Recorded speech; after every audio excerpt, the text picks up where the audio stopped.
It's been quite the year. When it started, Donald Trump had yet to be sworn in as U.S. president. The shine was still on Justin Trudeau's year-old Liberal government, and both the Conservatives and the NDP lacked a permanent leader. Now, everything has changed. We have Andrew Shearer and Jagmeet Singh making Trudeau the oldest of the three major party leaders. Donald Trump is in the White House. NAFTA may be in jeopardy. The Liberals have more than one cabinet minister under fire. So, here to make some sense of 2017 in politics, the At Issue panel. Together at last, says Chantal, here in Toronto all together. Andrew Coyne, Chantal Hébert, and Althea Raj. Okay, we asked you guys to come up with some of the best and worst moments and other things of 2017.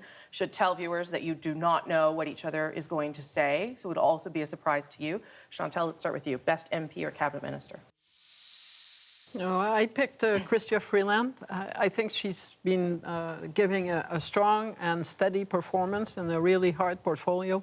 Clearly a hard-working foreign affairs minister at a time when you actually require one. And if you compare her to someone else who'd never been in politics and had a portfolio, Bill Morneau, in a senior portfolio, you can see that the performance track is quite different.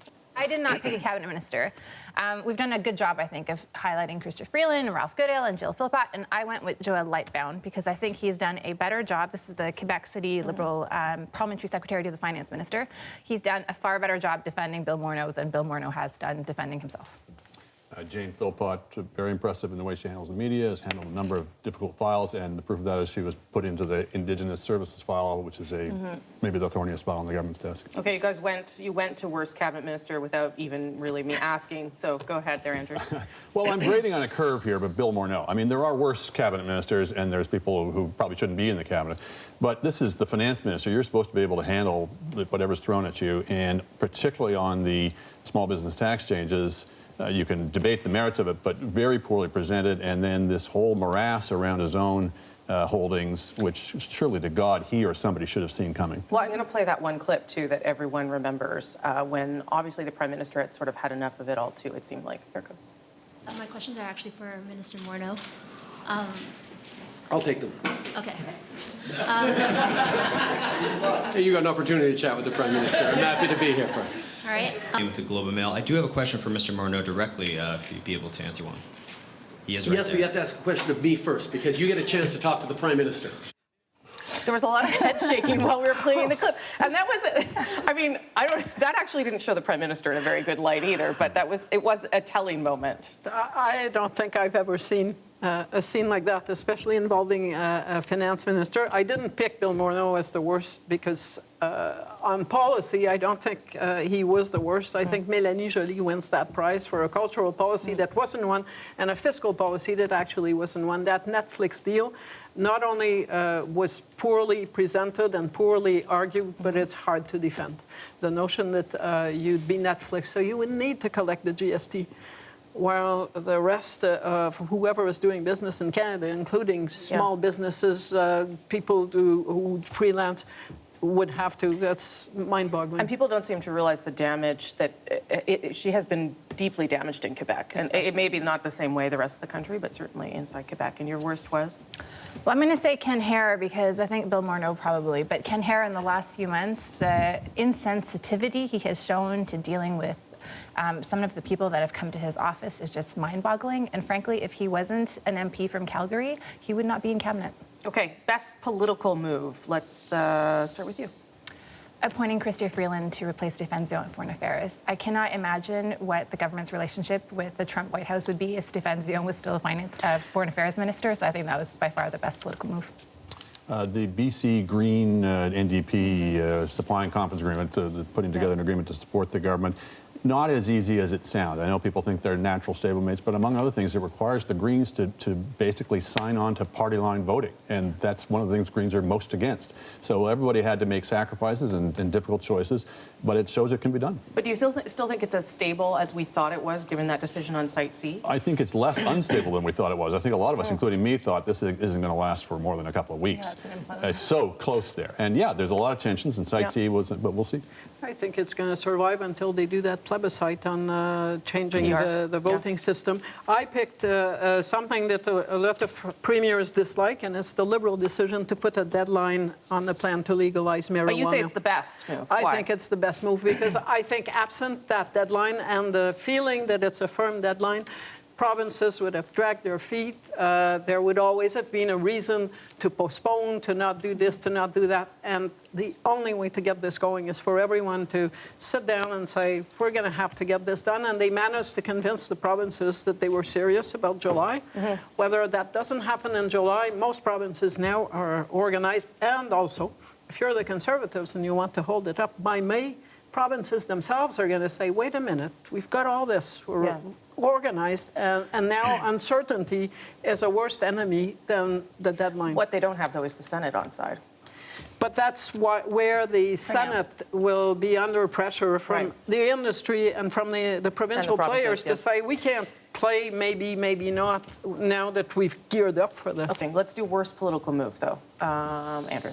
The small business tax changes, I hate to repeat myself, but it was basically the biggest story of the last half of the year.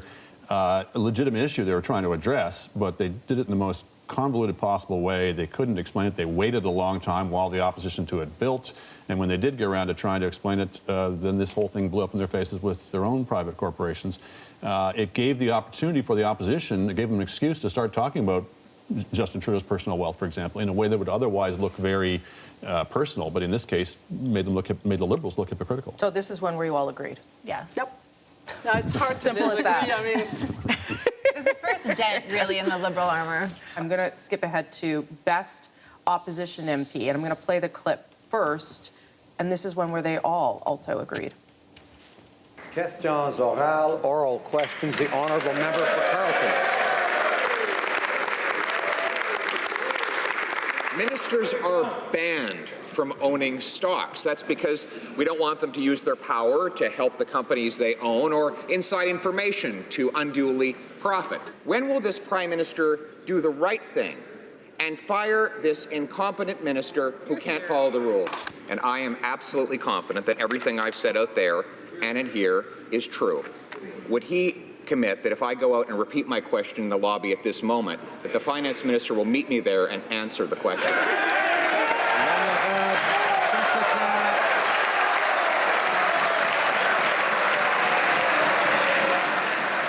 I was actually in question period that day. It was one of the rare days where I actually got up, and it was a pretty smooth move. You can like or dislike Pierre Poilievre, but that was effective, and so you all think he's the best. I'm surprised that we all think that he's the I am best. too. What does that tell us about this Because transformation? I thought I was going out on a limb by saying him. But I think Canadians had an impression of Pierre Poilievre that he has basically given his reputation a new facelift. Like, he is not the guy who was standing up and defending the so-called Unfair Elections Act. He has shown a maturity. There's a new Pierre Poilievre that we didn't really know was there. And Andrew Shearer, who was basically working with Pierre Poilievre back in the early 2000s when they were young staffers on Parliament Hill with the Canadian Alliance. He said he gave this plum job to Pierre Poilievre, which I think surprised a lot of people, because he believed the man had what it took and did not have the public attention that he should have had. but I'm not going to endorse all of that because I also had him down as the worst opposition MPs. And that scene you showed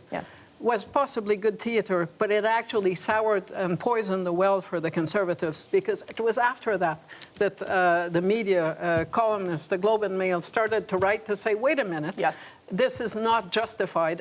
And I think the problem with Poilievre is when he is on his game, he is the best performer and he is very good on the attack, but he doesn't know when to stop, or his leader doesn't know when to rein him in. But I think there's a lot of the old Poilievre. I just think the job is different.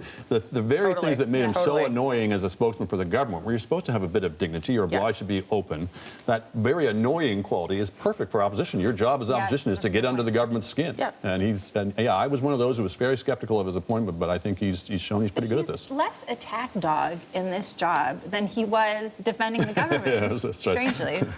Or we're expecting more statesmanlike in opposition than in government. Okay, most surprising political moment of the year. I'm going to start with you, Chantal. The election of Valérie Plante, or the defeat of Denis Coderre as Montreal mayor. No one for a second believed a month before it happened that it was possible. Probably Denis Coderre didn't see it coming. But it's a reminder to every incumbent that, yes, you can be defeated, and if you don't bother to campaign and you lose touch with people, because that is what happened. Okay. You start saying, well, you know, I'm me. He thought he'd co-opted all his opponents into running with him. I'll go with Andrew Shearer winning the Conservative leadership. Maxime Bernier was the favorite going in, certainly until the week before. He certainly thought he had it in the bag. He gave that very strange, truncated speech. Some of his handlers got out front and making statements they really ought to have regretted. And it was such a close race in the end that you don't know whether that could have contributed to even though relatively few of the voters voted in the last days or two, but some did, and it might have affected. 1%. Okay, now before I go to Althea's choice, I hope it's still her choice. I want to play that clip, if I can, of the fella that she thinks was the most surprising part of 2017. He certainly was interesting. Here's that clip. It would seem foolish, even selfish, to win the leadership knowing that I didn't have a clear path or high probability. But why not the high probability? Because if you look at the history, and I am a numbers guy, and I went back and looked at even the detail of the 2011 Harper victory, how that occurred with so few seats, because the likelihood of me of gaining a lot of seats in Quebec was low. Remember him? This is like, you know, that moment where you're like, oh my goodness, that happened. I know. I feel that too. He jumped into the race, told everybody he was going to win it easily, and then bowed out and endorsed Maxime Bernier, who went out to lose. But that whole, like, it just dawned on me that I can't win Quebec.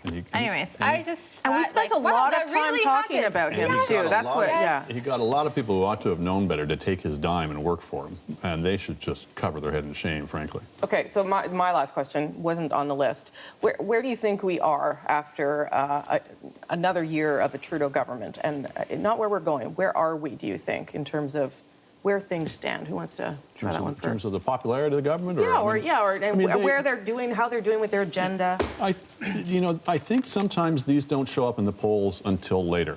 So the top line numbers, they've lost some from where they were, but they've come back from maybe the depths of last fall. But I would suspect, and you can see this in some of the approval numbers of Trudeau, but I would suspect where you would really see it are on those kind of pollster questions like, does he care about people like me? Is he trustworthy? These kinds of questions. I think there has been some damage on that. Just the cynicism, the broken promises. It's far from fatal, but I don't think they're in the same place they were a year or two ago. I think you're right. It does take a long time for some of that to penetrate out of Ottawa. Chantal? But when you talk to people on balance, they're not as severe in their judgment of the government as what comes out of Parliament Hill.